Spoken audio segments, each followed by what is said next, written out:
good afternoon, and welcome to Freedom to be Free. My name is Brian Johnson. We're here at Urban Legend in Hamilton, New Jersey. And my good friend and entrepreneur, Santiago, I'm going to mess the last name up. Almodovar. Yeah. And he's here to join us. We're going to be talking about manifesting your dreams, keeping the right attitude towards it. We wanted to tap into his brain and into his heart to see what it is that motivates you, Santiago. What got you through all of your stages of growth to be able to fulfill your dreams? Where'd you come from and where you going? First, let me say I appreciate you having me on your show. I appreciate you. You're a good brother. Always enjoyed your company and your energy, and I appreciate you. And I love this new thing that you're doing. So when I saw it, I was like, man, I definitely want to be a part of that. So I appreciate you guys, and I know Dave, and it's a great thing. What started me off, I have a music background, self-taught musician. So I started off in the arts and music, and then I still do music, but I'm more selective in what I do right now. But so I started off in the music industry, producing records for like Nas, Tank, Lil Zane, Jadakiss. Sold like 11 million records so far. Yes. And from there, like the next progression was like for me fashion, because I love fashion, I love clothes. So I started dabbling in the fashion thing like a little over 2 years ago. Okay. And this is just for me. It's just like another form of expression, just like music, because like I get to create what I like.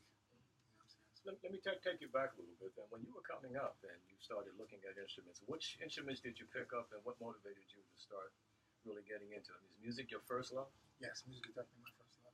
And what were your first instruments? Drums. I picked up drums first, and I fell in love with like rhythm.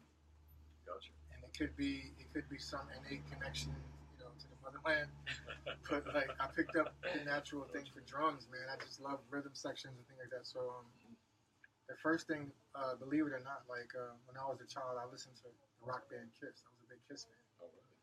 So I learned all their records, and then the next thing I started playing was Prince. And around 11, 12 years old, started getting into Prince really heavy, and got into his music and taught myself all of his songs. So drums first, then piano after. Piano after. And self-taught in the piano. Self-taught, yeah. I had 2 drum lessons when I was like 8. But I never forget, there was this old guy, and he was teaching me how to play, like, with 2 sticks. It was like high, low, flam, flam. And I was like, what is this crap? I'm going to play rock and roll. So I never went back. I told my mom, I was like, I don't want to go back to that guy. He's too slow. I got you. So I'm like, I want to play this. So you picked up the fundamentals as you went along. And yeah. My dad bought me a drum set. He surprised me one day. Wow. Came Christmas, 12 years old, Christmas. Nice. And my dad bought me a drum set, and then I never looked back. I just started playing drums and started banging on everything and staying up all hours of the night playing drums. And that was my first love. So your first 2 significant influences then, we're looking at Kiss and Prince? Absolutely. And then you graduated into? I didn't get into hip-hop until I was a teenager. Like, it was a weird thing for me because in my neighborhood was predominantly Latino and Black, but I listened to mostly like rock music. I was a rock kid growing up, and then it was like weird. Like my friends like, hey, listen to that music. So I grew up, not fitting in a lot too much with my friends. Gotcha. But, yeah, rock music and then pop and Prince. That was it. And then of course my dad, being Spanish, we always grew up with, Hispanic music playing all the time. My dad had 8 tracks and things like that. And so on one side, my mom was playing Sam Cooke, and on the other side, my dad was playing Elvis Costello. Gotcha. All right. So it's nice. So you started forging your own way. I mean, if you have your own taste and so forth, that kind of makes you different from everybody else in the neighborhood. Yeah. And you start to develop your own thinking, your own feeling about what you want to play, what you want to do.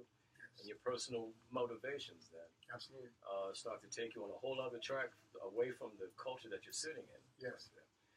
That's a nice seed. That's a nice first step to get you moving forward. What were your influences as you went along? How did you graduate into other kinds of things? Like with the hip-hop, how did you start to incorporate what you learned before? I'm going to tell you, Brian, to be honest with you, man, if you were to see my life as a movie, you would have to see it to believe it. Because the things that happened in my life, this is why I'm glad we're going to talk about manifesting. Yes, sir. Because the things that happened in my life and how they fell into place is nothing short of miraculous from God. Whatever God you believe in, whether you're Muslim, Christian, Jewish, Yes, even if you don't believe in God, you believe in a higher power. Whatever higher power you want to call it, it worked in my favor all of my life growing up. Because when I say things, man, I'm not exaggerating 1%. I remember sitting at my friend's house, and I got a phone call one night, and my buddy, a guy by the name of Brian Latour, he was the manager of LL Cool J and Nas. He called me one day and goes, "Hey, man, what are you doing?" And I'm like, "I'm at my friend's house. What's up?" This was like a Wednesday night. Yeah. He goes, "Hey, man, I got 2 slots left on the soundtrack. You want to produce LL Cool J or Nas? Which one do you want to do?" Wow. So I'm like, at the time, Nas had just dropped Illmatic, and it was the biggest hip-hop album. I'm like, Nas. He goes, "Here's the catch. The record has to be done, recorded, mixed, and mastered by Friday." And it was a Wednesday. Wow. Friday's the deadline for the soundtrack. If we don't get it done Friday, it's not going to happen. I get on the next thing smoking, man. I hop on the Greyhound. I go right to New York. Wow. And that night, I'm in the studio with Nas. But my first real start in music, when I was a teenager, I was maybe like 17 years old. Mm-hmm. So I used to read the back of all of the rap albums. Beastie Boys, Run DMC, LL Cool J, and they all recorded at a studio called Chung King House of Metal. Mm-hmm. So what I would do back then was I just would read all the credits. Uh-huh. So in my mind, I felt like we have to go to those studios if we want to be good like them. Gotcha. So we go to Chung King House of Metal, and so happened that night, LL Cool J was there. And I met him through his manager. His manager introduced us and brought him up to our studio. He heard our music and he liked it, and he just looked at me and goes, "Yo, can you come here tomorrow?" Wow. And I'm like, "We don't have any more money. You can't come tomorrow." Yeah. So he goes, "I tell you what, I'm going to book you a session, and I'm going to pay for it." Wow. Wow. So that's exactly what he did. He told the engineer to bump whoever was there the next day, put me in the studio, and he paid for it, gave me a cell phone number, and told me, like, keep in touch with me. Like, nice. So that he gave me my first real break in studio. So in your energy, a lot of people talk about that. Sometimes, things aren't necessarily like we want to call a lot of things luck, but luck is not the issue. Right. This is where your energy is prepared and ready to take the next step and move yourself forward. Yes. Had you seen yourself as a producer or as a I didn't know what producing was. I didn't know what producing was, so I didn't know what I was doing was called producing. Yes, sir. I was making beats, but I thought, you know what I'm saying? So, but yes, I never saw myself working for someone else or being anything else than doing what I love to do. And I didn't have a plan B. Gotcha. I just felt like I'm just going to give this everything I got, man, and it has to work out. I didn't have a plan B. Yes, sir. So I always saw myself as a producer, and I threw myself in the waters, and then I had to learn how to swim. Gotcha. My dad wanted me to be a lawyer. I dropped out of school when I was in 11th grade. I was 16. I dropped out of school and I ran away from home when I was 17. So my dad wanted me to be an attorney. It broke his heart when I dropped out of school. But I dropped out of school and ran away to New York City. And I wasn't coming back until I had a deal. So I'm like, that's a handshake because that's the way to roll. That's what happened. I dropped out of school. So if you see, and this is usually the kind of thing that you ask at the end of a conversation like this, but right in the middle, if you were talking to young folks about their dreams and all that now, what would be one of the primary things you would tell them? I would tell them to not think about relationships in the beginning, because even though love is a beautiful thing, it can be a distraction. And I feel like when you're young is when you're free. You don't have children, you don't have any responsibilities other than probably a cell phone these days. So if you're young, you're an aspiring artist, producer, actor, writer, whatever it is you want to do, I'd say think about love later, because the object, if you think about it, if you go back to the caveman times, right? The guy would pick the girl over the head, take her to his cave. Yeah. She wouldn't take him to her cave, right? But nowadays, women are taking men to their caves, and it's not working out. But I would say establish yourself. Go for your dreams, man. I would say go for it, with no reservation, no hesitation. Don't let anybody tell you what you can't do. And I would also say don't tell anybody your dreams. because keep it to yourself. Because sometimes even family, you know, even though they might not mean to, they might put some negative energy in your midst. That's true. And mess you up. You know what I'm saying? So it seems like with the things that we want to do and the things that we need to, do to progress ourselves forward. There are a couple of points that are in this. One is not to be distracted. Yes, not to be distracted. To stay on point with your dream. And within that distraction component, there's that stuff about making sure that you keep the negative energies at bay. So you want to make sure that you keep your dreams close and that you're always watering them, so you don't let them go.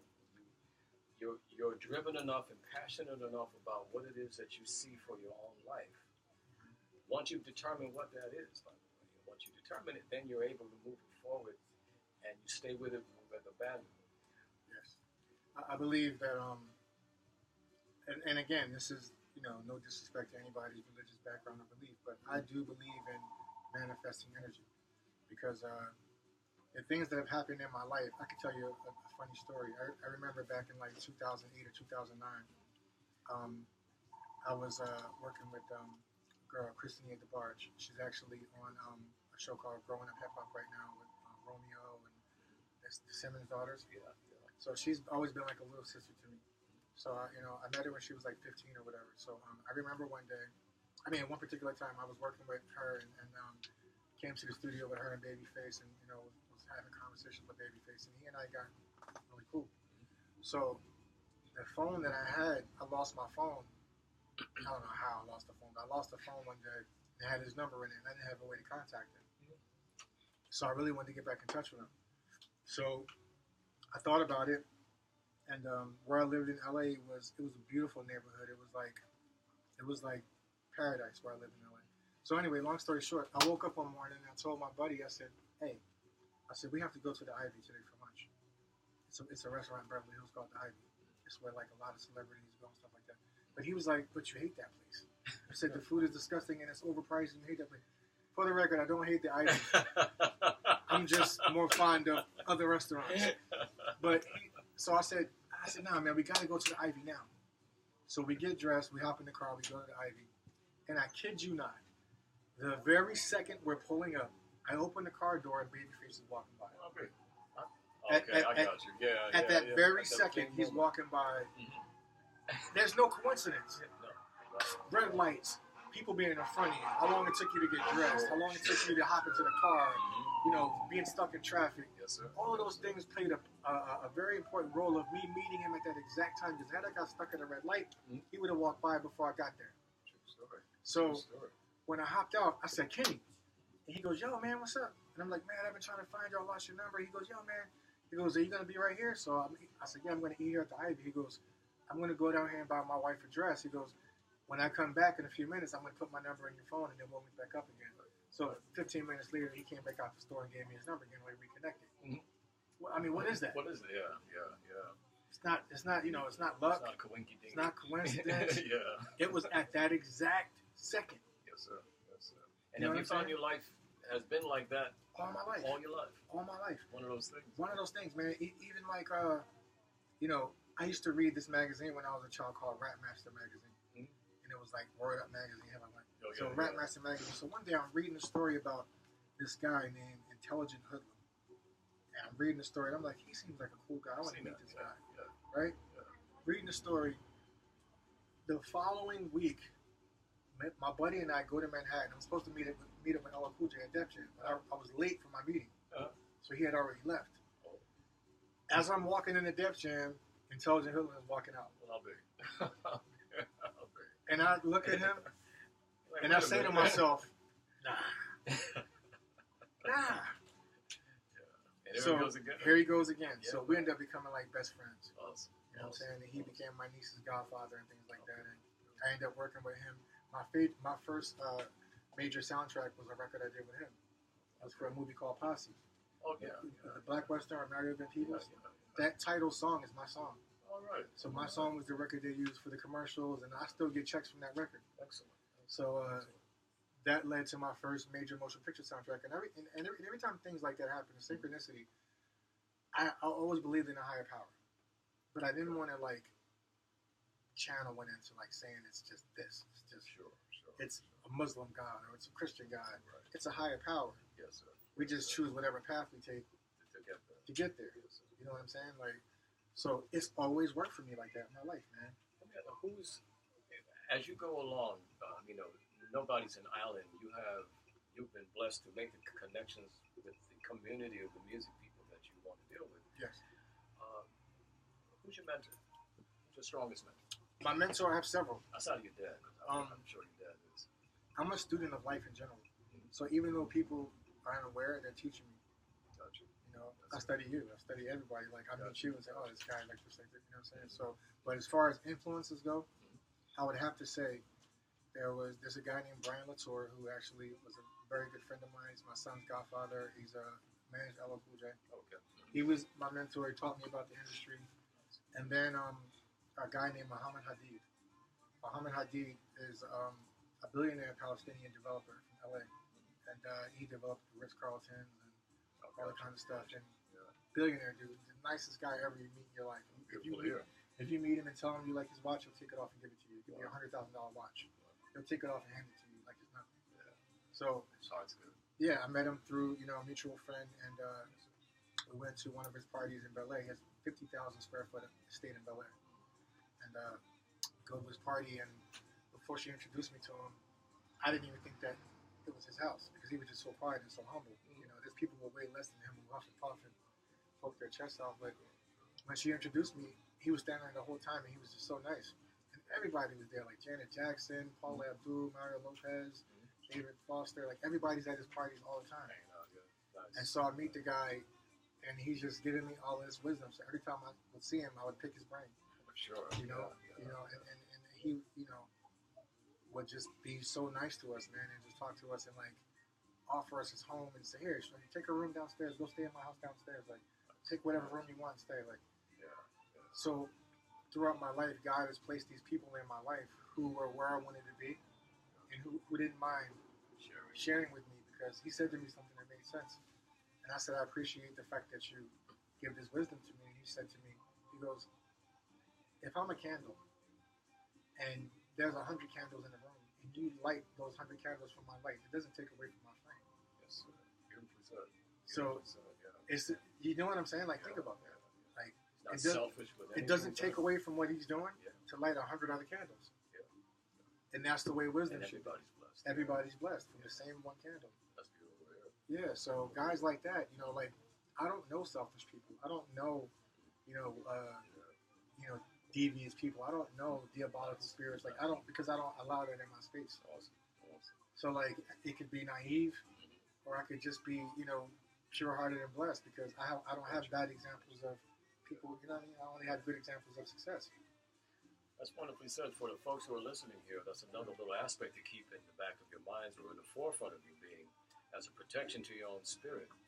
If you see that there are negative energies that are around you, let alone the naysayers that may say that your dream isn't worthy of your pursuit, but also the aspects of folks who may be in the corridor of your dream, doing the same kind of thing that you want to do or have done it already, but in their energy, there's something quite negative and something that's more harsh and something that's not as giving and something that's a lot more selfish.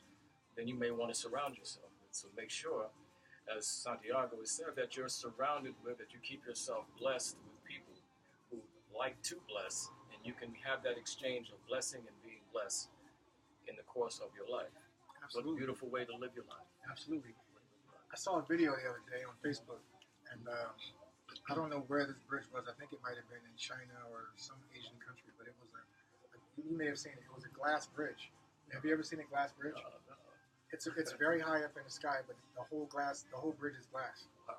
And so people, look it up. yeah. When people walk across it, they get nervous and they won't go across the bridge. Oh, right, because you can see how high up you are. But the glass is like this; it'll never break. It's like thick. But I thought about that, and I thought that was interesting, because here these people are fully safe and secure, but scared to cross the bridge. So that's like symbolic of people in life. Some people see opportunity as it's too good to be true. Some people say to me, like some people will say, well, why me? And I said, why not me? Why not you? You know, if somebody's going, it might as well be me. You know what I'm saying? That's how I always saw it. Like, I have an ability to assess opportunity and maximize it. Excellent. If me and you go, if I invite you out to a mixer, and there's 100 people in the room, I'm gonna say, hey, Brian, look, that guy right there, those shoes he has on right there are $3,500. Okay, those shoes are made by Philip Klein, $3,500. You see his jacket? That jacket is from Prada, $1,900. This whole outfit might be $15,000. What does that mean? Does it mean I'm materialistic? No, it means that I see what this guy has on, and that means that if he can blow 15 grand on an outfit, he can blow 15 grand on a business. Yeah. There's an opportunity there. Conversation going. Right. So now when I go to places like that, I make sure I throw in something that they might recognize. Like if I go in there with this watch, like people that don't know watches don't know what kind of watch it is, but this is a Cartier watch. It's $12,000, right? The average person might not know that. But if I go into a room like that, he's going to know that. Yes, that's true. And then he'll say, hey, man, awesome watch. And I'll go, thank you, man. And, you know, I know what that, like, stuff like that. It's a conversation piece. Gotcha. They identify with what's where you're going, the things you've done. But to the average eye, it might be naked. It might be blind to that. True. So like, being able to recognize opportunity and being able to seize a moment is 50% of success. Excellent. And being able to be in a room with those people in the first place. How about that? You know what I'm saying? How about that? Yeah, to be able to step through that door. Not everybody gets invited to those kind of events. That's true. You know what I'm saying? And I believe in that. You have to surround yourself with people who are doing better than you. And you have to surround yourself with people who don't mind opening a door for you. You know what I'm saying? And that's important. I know you know a lot about energy. So if you had this same boutique on Melrose in Los Angeles, Chris Tucker would stop in. You know, Zoe Kravitz might step in. Wow. Lenny Kravitz might step in. Justin Bieber might walk through. Gotcha. So this same boutique, if it was in West Hollywood or Melrose, location, and then that increases your chances of success because of just mere being in the right place at the right time. People who are successful in their own rights for what they do. Guarantee you, this store work in Los Angeles like you won't believe. We're packing up. Yeah. Well, is it on? Is this still on? It's still on. Yeah. Well, we're getting ready to wrap this up now. When we know where we're going, we could probably talk for another hour. We're probably going to have him come back and actually reassess where we are, and reassess and look at the differences between where we are now and where we're going to be 1 year from now. And with that in mind, we'll finish up with one question. As long as it's still running, and it is, we wanted to make sure. We thought we had a little technical difficulty. In terms of your evolution, Santiago, where do you see yourself a year from now? Billionaire. Awesome. Billionaire. I have probably 6 different streams of residual income. Taking advantage of technology and things like that. Like my clothing line is online boutique as well as in store. Yep. So with the music, the fashion, I also have. Let me show you. I also have. I have a champagne coming out. Really? Yes, sir. I have a champagne coming out. It's Are you an avid drinker? Well, I love champagne and wine. Like, you know what I'm saying? Like, awesome. So you might as well stay in the things that you love. See that? Oh, beautiful. Yeah. It's with your clothing. Exactly. Yeah. But it's flavored champagne. You see, like, I see. You see the mango. Oh, you folks got to see this. You got to. We have to show it to you next time. I can show it to them. But excellent. Can you see that? Can y'all zoom? Can you see it? We can zoom in on that. We're going to try to make that happen. Yeah, there you go. This is coming up soon. Yes, sir. Santiago champagne line with flavored champagne. DJEMBE flavored champagne. Yeah. And if you've seen his clothing line, it bears the same name. I'm actually wearing one of my pieces right now. I'm actually wearing the shirt, Fashion is Life and Vice Versa. Awesome. This is from my line. Also the hat. Right. DJEMBE. I'm always wearing my stuff because it's a conversation piece. Excellent. You know what I'm saying? People, what is that? And we want to impress upon you that the fact that he stays motivated within his dream. Absolutely. And he's consistent and persistent. A little red wine never hurts. Amen to that. The secret to success is consistency of purpose, and we like to say that Santiago is a great example of that, seizing opportunities and having a philosophy of keeping positive energies around him and not being afraid to seize those opportunities and capitalize off of them in a correct fashion, by the way. You can make your money and do great things with money if you do it correctly. That's another little point we like to talk about. Manifesting your dreams and doing them in a constructive way. that not only blesses you, but then blesses the community that you search, that you travel around.